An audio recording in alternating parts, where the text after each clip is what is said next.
Amen. Good morning.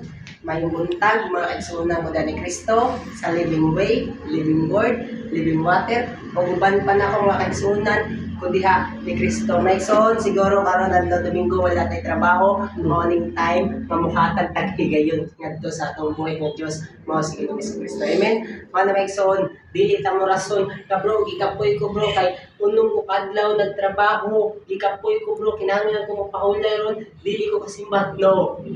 Atong timanan maigsoon, ang Dios tag-iya sa tanan. Tag-iya sa tanan, gibuhat ganin yung kalibutan, kalangitan, kabukirang, pinaagi siyang pulo, pero ikaw tao, espesyal kaniya, gamitan kanya kamot. Mao nang muhatag tag time sa Ginoo maigsoon. Salmo 95:1 at 2, dali ka mo, daigunta ang Ginoo, mag-awit kita, na malipayon kadto sa Dios nga atong tigpanalipod. Muduol kita kaniya aron pa sa pagpasalamat ug awitan ta siya mga malipayong mga awit sa pagday. Dangot ta sa Ginoo maigsoon. Ayaw krason.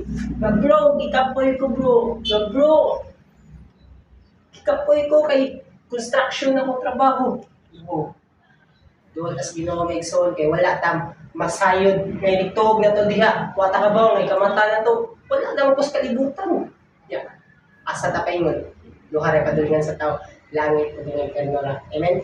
Wala maigsoon muhatag tag time sa Ginoo. Aron maablihan na tong salabutan. Aron na atay pagsalig sa bipon na to nga desisyon atong isalig sa Ginoo. Amen. Ampo ta maigsoon padayon ta hinalig na to sa atong buhay ng Diyos ng mga yun at pusog niya. Kay siya ang tinutog niya kalipay, katagbawan, kalinaw kay kitang tao, ang hinahanglan tag Diyos.